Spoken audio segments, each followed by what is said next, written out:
Hello everyone. इससे पहले वाले लेक्चर में अपन ने इलेक्ट्रोमैग्नेटिक वेव का सॉल्यूशन निकाला।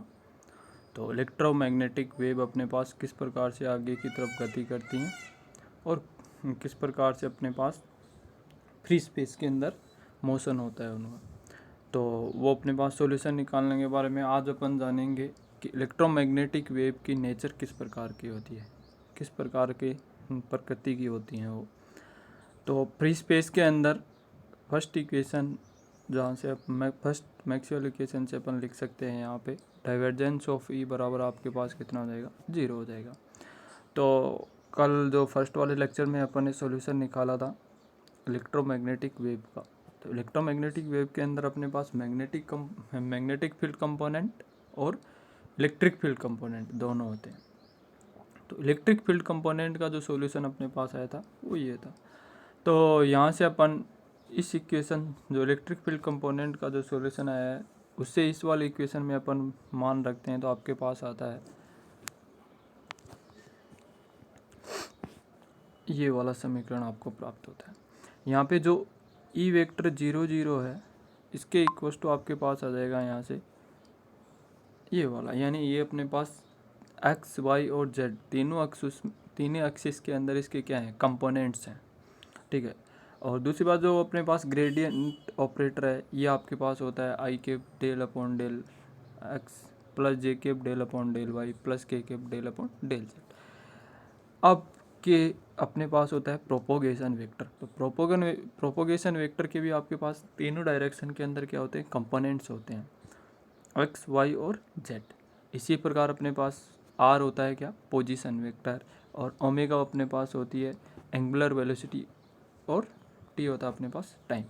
तो इन सभी के मान अपन पुट करते हैं इस इक्वेशन के अंदर, तो अपने को इक्वेशन प्राप्त होती है ये वाली इक्वेशन प्राप्त होती है। तो यहाँ से अपन I dot I equal to आपके पास आ जाएगा 1, और इसका अदर जो अपने पास फैक्टर रहेंगे जो यूनिट वेक्टर्स हैं जिनकी डायरेक्शन के अंदर आई कैप डॉट जे कैप बराबर आपके पास 0 हो जाएगा, और आई कैप डॉट के कैप आपके पास क्या हो जाएगा, 0। तो जो आई कैप डॉट आई कैप है उसका मान 1 रहेगा, जे कैप डॉट जे कैप का मान 1 आएगा, और के कैप डॉट के कैप का मान आपके पास क्या आएगा, 1 आएगा। और जो क्रॉस डॉट प्रोडक्ट रहेंगे उन सभी का मान आपके पास क्या रहेगा, 0 रहेगा, ठीक है। तो यहाँ से अपन इस समीकरण को सोल्व करते हैं तो अपने पास ये वाली इक्वेशन प्राप्त होती है, क्रॉस प्रोडक्ट 0 और सेम प्रोडक्ट का मान आपके पास क्या रहेगा, 1, उसका यूज करके।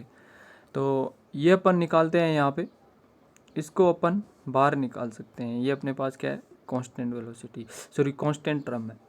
तो कांस्टेंट टर्म है, इसको अपन बाहर यूज ले सकते हैं, इसके जो अपने पास क्या है डिफरेंशिएट ऑपरेटर है इसके बाहर। तो यहाँ से अपन इसको लिख सकते हैं इस प्रकार से, समेसन का मतलब इन समेसन के अंदर अपने पास क्या आ गए, तीनों कंपोनेंट आ गए, एक्स कंपोनेंट, वाई कंपोनेंट और जेड कंपोनेंट। तो यहाँ से अपने पास पहले अपन सम लगा के यहाँ पे क्या कर सकते हैं, एक्स कंपोनेंट यहाँ पे अपन राइट कर सकते हैं। तो एक्स कंपोनेंट राइट करने के बाद में अपने पास ये वाला क्या है, आपके पास कांस्टेंट क्वांटिटी है, इसको अपन बाहर ले लिया जाएगा। फिर इसका अपन डेरिवेटिव करते हैं तो ई की पावर एक्स एच टी जाता है अपने पास, और जो ई की पावर एक्स होता है उसका अपन डेरिवेटिव करते हैं तो वो अपने पास ये वाली क्वांटिटी प्राप्त होती है। तो इस क्वांटिटी का अपन वापस से के वेक्टर डॉट आर वेक्टर, के अपने पास क्या है प्रोपोगेशन वेक्टर है, और आर अपने पास क्या है पोजीशन वेक्टर। तो दोनों का अपन ने पहले मान लिखा था वहाँ पे।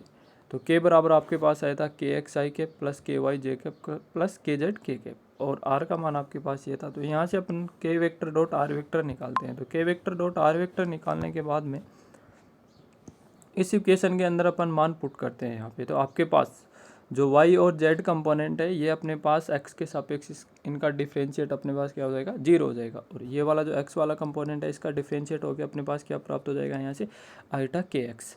अब इस समेसन के अंदर अपने पास पहले मैंने बोल चुका हूँ कि इसके अंदर अपने पास क्या है, तीनों क्वांटिटी है। तो इसको अपन एक्सपेंड फॉर्म में लिख लेते हैं। आपके पास आता है ई नोट आईटा के एक्स, ई नोट वाई आईटा के वाई, ई नोट जेड आईटा के जेड, और इन सभी के साथ में मल्टीप्लाई में रहेगा आपके पास ई की पावर आईटा के vector dot R vector minus omega T, ठीक है। तो इस इक्वेशन को अपन सोल्व करते हैं, तो इस इक्वेशन को सोल्व करने के बाद में अपने पास ये वाली क्वांटिटी आती है। ये वाली क्वांटिटी आने के बाद में यानी यहाँ से आप इस डॉट प्रोडक्ट को निकालेंगे तो आपके पास अब वो वाली इक्वेशन प्राप्त होगी। तो इस इक्वेशन को वापस से मैं इसको लिख सकता हूँ के वेक्टर, और इस इक्वेशन को लिख सकता हूँ क्या, ई नोट 00 सॉरी E00 वेक्टर। तो K vector dot E00 vector into E की power iota K vector dot R vector minus omega T. तो ये वाली जो क्वांटिटी है इसको वापस से मैं क्या लिख सकता हूँ, ई वेक्टर आर पोजीशन और टाइम, इन दोनों का ये क्या है, फंक्शन है। तो यहाँ से अपने पास जो divergence of E R T बराबर आता है आपके पास iota K vector dot E R T. तो यहाँ से अपन लिख सकते हैं कि जो इलेक्ट्रोमैग्नेटिक वेव के अंदर अपन डाइवर्जेंस जो आपके पास ऑपरेटर रहेगा अपन उसको रिप्लेस करेंगे किससे, आइटा के से। ठीक है। तो यहाँ से अपने पास डाइवर्जेंस ऑफ ई बराबर आया आपके पास आइटा के वेक्टर डॉट ई। तो यहाँ से आपके पास बराबर 0, इसका मतलब के परपेंडिकुलर क्या है आपके पास, ई। के परपेंडिकुलर क्या, ई है। मैक्सवेल सेकंड इक्वेशन से अपन लिख सकते हैं डाइवर्जेंस ऑफ बी बराबर आपके पास 0। तो डाइवर्जेंस सॉरी हाँ, तो यहाँ पे अपने पास ग्रेडियंट ऑपरेटर का मान रखेंगे, आपके पास कितना आएगा, आइटा के वेक्टर। तो यहाँ से के परपेंडिकुलर क्या हो जाएगा आपके पास, बी हो जाएगा। इसी प्रकार अपन मैक्सवेल थर्ड इक्वेशन से लिखते हैं आपके पास। तो Maxwell third equation in free space के अंदर आपके पास आती है कर्ल ऑफ ई बराबर minus del B upon del t. तो अब डेल अपॉन डेल टी की जगह अपन पुट कर सकते हैं क्या, माइनस आइटा ओमेगा। यानी अपने पास जो सॉल्यूशन आया था इलेक्ट्रोमैग्नेटिक वेव का इलेक्ट्रिक फील्ड के कंपोनेंट का, उसकी जगह अपन पुट कर सकते हैं माइनस आइटा ओमेगा टी। वहाँ से अपन निकाल सकते हैं कि डेल अपॉन डेल टी की जगह जो टाइम का डिफरेंशिएट ऑपरेटर है उसको अपन किससे रिप्लेस करेंगे, माइनस आइटा ओमेगा की। सेम जैसे अपने पास यहाँ पे ग्रेडियंट ऑपरेटर को किससे रिप्लेस करेंगे, प्लस आइटा के से अपन इसको क्या करेंगे, रिप्लेस करेंगे। ठीक है। तो यहाँ पे ग्रेडियंट ऑपरेटर है उसकी जगह अपन पुट करते हैं आइटा के, और जो टाइम का डिफरेंशिएट ऑपरेटर है उसकी जगह अपन पुट करते हैं माइनस आइटा ओमेगा। तो इन दोनों तरफ अपने पास आइटा कैंसिल आउट हो जाएगा। इसको सोल्व करने के बाद में जो क्वांटिटी प्राप्त होती है ये प्राप्त होती है के वेक्टर डॉट के क्रॉस ई बराबर ओमेगा वी वेक्टर। तो इस इक्वेशन से अपने को प्राप्त चल जाएगी के परपेंडिकुलर ई। अबोव इक्वेशन को पता चल रहा है यहाँ से अपने पास क्या है, के परपेंडिकुलर ई, यहाँ से पता चल रहा है के परपेंडिकुलर बी, और यहाँ से आपके पास पता चल रहा है कि बी है जो अपने पास इन दोनों क्वांटिटी के क्या है आपके पास परपेंडिकुलर है। तो इस प्रकार अपने पास क्या होता है, जो electromagnetic wave in free space के अंदर आपके पास होता है propagation vector, electric field component और मैग्नेटिक फील्ड कंपोनेंट, तीनों कंपोनेंट आपके पास क्या होते हैं, परपेंडिकुलर होते हैं। ठीक है यहाँ तक। तो ये अपने पास जो ये परपेंडिकुलर होते हैं, तो यहाँ से अपने पास इलेक्ट्रोमैग्नेटिक वेव की ट्रांसवर्स नेचर के बारे में पता चलता है कि ट्रांसवर्स नेचर अपने पास क्या होती है, इलेक्ट्रोमैग्नेटिक वेव की जो नेचर होती है वो अपने पास क्या होती है, ट्रांसवर्स नेचर होती है। तो अब आगे चलकर अपन वापस से जो के वेक्टर है उसको अपन रिप्लेस करते हैं मोड ऑफ के, और जो ये यूनिट वेक्टर आपके पास एन के पे, ये अपने पास के वेक्टर की डायरेक्शन के अंदर क्या है, यूनिट वेक्टर है। तो यहाँ पे आपके पास यूनिट वेक्टर का मान आ जाएगा के वेक्टर अपॉन मोड ऑफ के। ठीक है यहाँ तक। तो इस इक्वेशन में अपन मान पुट करते हैं वापस से ग्रेडियंट ऑपरेटर की जगह आइटा के, और जो टाइम के सापेक्ष डिफरेंशिएट ऑपरेटर की इसकी जगह माइनस आइटा ओमेगा। तो यहाँ से अपन के को रिप्लेस करते हैं। अब वो जो इक्वेशन अभी अपन ने माना है कि के वेक्टर बराबर आपके पास मोड ऑफ के इंटू एन के, तो इससे रिप्लेस करने के बाद में जो आपके पास क्वांटिटी प्राप्त होती है ये वाला प्राप्त होता है। और बी बराबर अपन फ्री स्पेस के अंदर लिख सकते हैं म्यू नॉट एच वेक्टर। तो बी वेक्टर बराबर आपके पास म्यू नॉट एच वेक्टर। तो यहाँ से अपन इसको सोल्व करते हैं तो ये वाली इक्वेशन आपको क्या होती है, प्राप्त होती है। तो म्यू नॉट से म्यू नॉट दोनों साइड में आपके पास क्या हो जाएगा, कैंसिल आउट हो जाएगा। अब दोनों तरफ अपन इसका क्या लेते हैं, मोड लेते हैं। तो दोनों तरफ अपन मोड लेते हैं तो यहाँ से आपको पता चलता है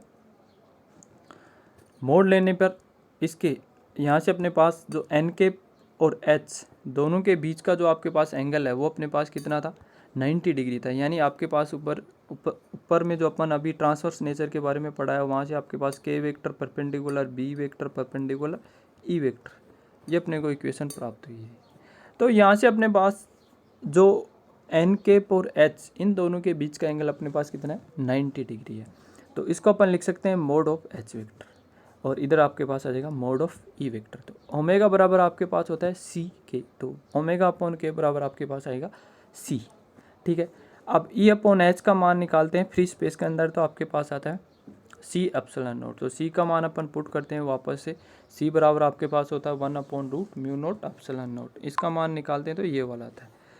ठीक है, तो ये अपने पास होती है प्रतिबाधा। तो इलेक्ट्रिक फील्ड और मैग्नेटिक फील्ड का जो आपके पास रेशियो आता है वो किसके बराबर होता है, प्रतिबाधा के इक्वल होता है। तो पर जो फ्री स्पेस के अंदर इन दोनों की जो प्रतिबाधा आती है वो अपने पास कितनी है, 377 ओम आती है। ठीक है, अब आगे चलकर अपन चर्चा करते हैं पॉइंटिंग थ्योरम के बारे में। किसके बारे में, पॉइंटिंग थ्योरम के बारे में अपन चर्चा करते हैं। तो पॉइंटिंग थ्योरम अपने पास क्या कहती है, तो पॉइंटिंग थ्योरम अपने पास कहती क्या कहेगी, किस प्रकार से कहेगी। उससे पहले अपन जानते हैं कि अपन जो कोई भी चार्ज पार्टिकल होता है वो इलेक्ट्रिक फील्ड और मैग्नेटिक फील्ड में क्या करता है, गति करता है। तो इलेक्ट्रिक फील्ड और मैग्नेटिक फील्ड में गति करता है, तो इलेक्ट्रिक फील्ड के कारण भी उसके ऊपर फोर्स लगता है और मैग्नेटिक फील्ड के कारण भी उसके ऊपर क्या होता है, फोर्स लगता है। तो दोनों इलेक्ट्रिक फील्ड और मैग्नेटिक फील्ड दोनों फोर्स को इंक्लूड करने पर अपने पास क्या आता है, लॉरेंस फोर्स आता है। ठीक है, तो लॉरेंस फोर्स का मान आपके पास हो जाएगा F बराबर q E vector plus we vector cross B vector. तो इसके द्वारा जो लॉरेंस फोर्स के द्वारा किया गया कार्य अपन निकालते हैं, तो आपके पास आता है डी ओमेगा बराबर F vector dot D L. यहाँ से अपन पावर निकालते हैं, तो पावर का मतलब वर्क का टाइम के सापेक्ष डेरिवेटिव, वर्क का टाइम के सापेक्ष डेरिवेटिव। तो पावर निकालते हैं तो आपके पास एफ ये आता है, ये delta omega upon delta T बराबर F dot D L upon D T. और D L upon D T को अपन रिप्रेजेंट कर सकते हैं किसी वेलोसिटी से। तो यहाँ से अपन लॉरेंस फोर्स का मान इस इक्वेशन से रखते हैं यहाँ पे, तो आपके पास आता है q we vector dot E vector plus we vector cross B vector. तो यहाँ से अपन लिखते हैं तो वापस से आपके पास जो इक्वेशन प्राप्त होती है ये वाली इक्वेशन प्राप्त होती है। तो D omega upon D T बराबर Q we vector dot E vector plus we vector dot V cross B vector. तो यहाँ से अपने पास वेक्टर एनालिसिस से लिख सकते हैं, ये वाली क्वांटिटी आपके पास क्या होगी, जीरो होगी। तो ये वाली क्वांटिटी जीरो होने के बाद में यहाँ से D omega upon D T का मान जो बचता है वो आपके पास आता है D omega upon D T बराबर आएगा आपके पास Q we vector dot E vector. ये आपके पास किसका मान आएगा, D omega upon D T का मान आएगा। अब अपन कोई भी अपने पास चार्ज पार्टिकल है क्यू, उसके अपने पास जो पार्टिकल्स हैं वो अपने पास कितने हैं, एन आई है। इनकी वेलोसिटी आपके पास कितनी है, वी आई है। तो यहाँ से अपन जो लिख सकते हैं किसका, धारा घनत्व का मान लिखें तो आपके पास आ जाएगा q N i v vector. तो कंप्लीट टोटल करंट डेंसिटी का मान अपन निकालेंगे तो आपके पास सम और जे आई हो जाएगा। तो सम और जे आई करने के बाद में आपके पास टोटल करंट डेंसिटी का मान आता है वो ये आता है।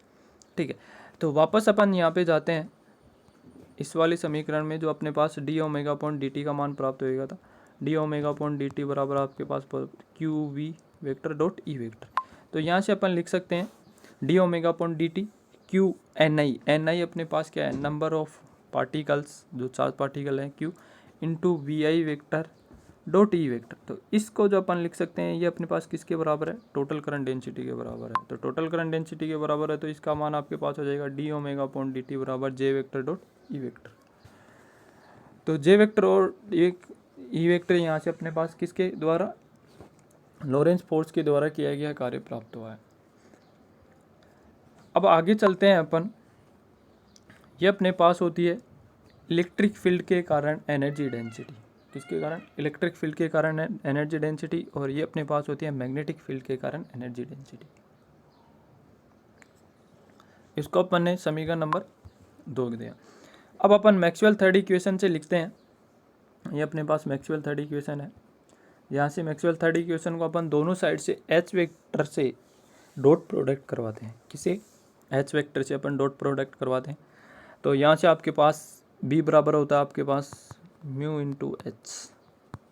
ये अपन आइसोट्रोपिक मीडियम की लेके बात चल रहे हैं। ठीक है, म्यू इंटू एच। वैसे आइसोट्रोपिक मीडियम के अलावा नॉन आइसोट्रोपिक मीडियम होगा, उसके अंदर म्यू होगा, वो आपके पास क्या होगी, टेंसर राशि होगी। जो अपने पास चुंबकशीलता है वो आपके पास क्या होगी, टेंसर राशि होगी। तो अपन यहाँ पे आइसोट्रोपिक मीडियम की बात कर रहे हैं।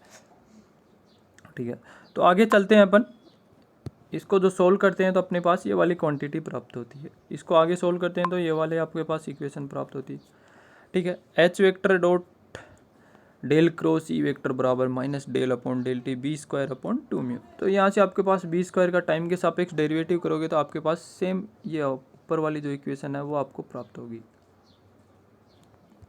अब मैक्सवेल फोर्थ इक्वेशन से अपन लिख सकते हैं ये वाला चीज़। तो मैक्सवेल फोर्थ इक्वेशन से ये लिखने के बाद में आपके पास आता है ई वेक्टर से अपन दोनों तरफ डॉट प्रोडक्ट करवाते हैं मैक्सवेल फोर्थ इक्वेशन को, तो अपने पास ये वाली इक्वेशन प्राप्त होती है।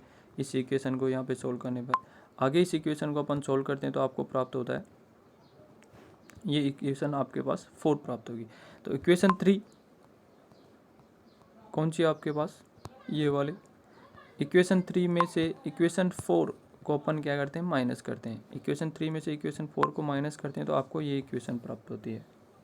ठीक है, तो ये इक्वेशन प्राप्त होने के बाद में अपन चर्चा करते हैं आपके, ये अपन वेक्टर एनालिसिस से जानते हैं। वेक्टर एनालिसिस से अपन divergence of A cross B को एक्सपेंड करके लिखे तो आपके पास है बराबर curl of A dot B minus A vector curl of B. तो यहाँ पे अपन इस समीकरण से अपन लिख सकते हैं इसको इस तरह से। ठीक है, ये वाली प्रॉपर्टी यूज करके। ठीक है, इधर अपने पास राइट हैंड साइड में इस इक्वेशन को सोल्व करेंगे तो ये आ जाएगा आपके पास। आगे चलते हैं अपन इक्वेशन नंबर 2, जहाँ पे अपने पास यू ही आपके पास थी पर यूनिट वॉल्यूम के अंदर इलेक्ट्रिक फील्ड के कारण एनर्जी और पर यूनिट वॉल्यूम के अंदर आपके पास मैग्नेटिक फील्ड की एनर्जी। टोटल एनर्जी अपन निकालते हैं तो आपके पास ये वाला आता है। ठीक है, टोटल इलेक्ट्रिक फील्ड और मैग्नेटिक फील्ड के अंदर एनर्जी डेंसिटी निकालेंगे तो ये आएगा। तो यहाँ से अपन डी बराबर एप्सिलॉन ई और एच बराबर बी अपॉन म्यू पुट करने पर आपके पास ये इक्वेशन प्राप्त होती है। ठीक है, अब जो इक्वेशन ये वाली है इसका दोनों तरफ अपन वॉल्यूम इंटीग्रेशन लेते हैं। तो दोनों तरफ वॉल्यूम इंटीग्रेशन लेने के कारण आपके पास जो इक्वेशन आती है वो ये इक्वेशन आती है, ये वाली इक्वेशन प्राप्त होती है। इस इक्वेशन का दोनों तरफ वॉल्यूम इंटीग्रेशन लेने पर अब इधर वाला जो पार्ट है यहाँ पे इस इक्वेशन से अपन लिख सकते हैं इसको कितना, यू ई एम जो इतना डेरिवेटिव पार्ट है इसको अपन टाइम के सापेक्ष जो डिफरेंशिएटर ऑपरेटर इसको बाहर लेके अपन लिख सकते हैं इतना। यहाँ पे आपके पास कितना आ जाएगा, टोटल इलेक्ट्रिक फील्ड और मैग्नेटिक फील्ड के कारण एनर्जी डेंसिटी।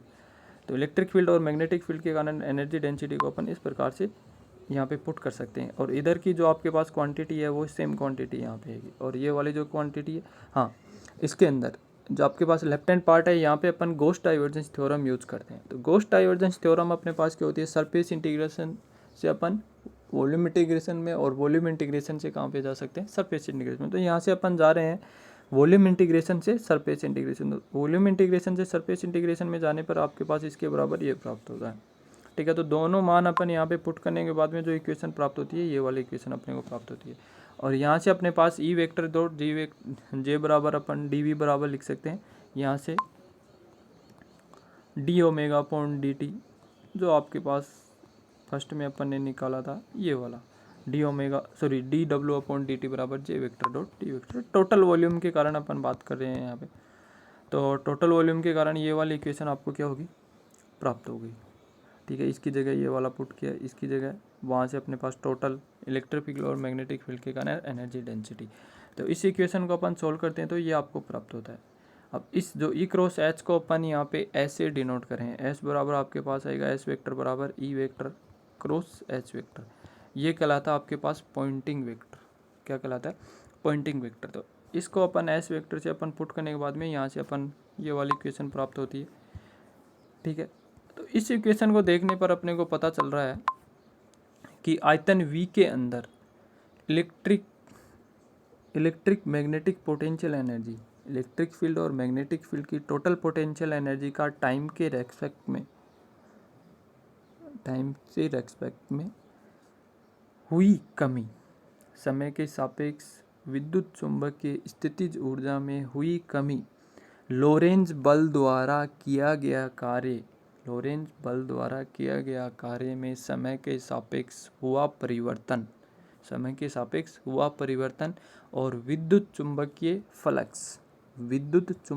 फ्लक्स के योग के बराबर होती है। यही अपने पास क्या होती है, पॉइंटिंग थ्योरम होती है कि टाइम के सापेक्ष विद्युत चुंबकीय स्थितिज ऊर्जा में हुई कमी लोरेंज बल द्वारा किया गया कार्य में समय के सापेक्ष हुआ परिवर्तन और विद्युत तथा चुंबकीय फ्लक्स के योग के बराबर होती है। ठीक है, ये अपने पास है पॉइंटिंग थ्योरम।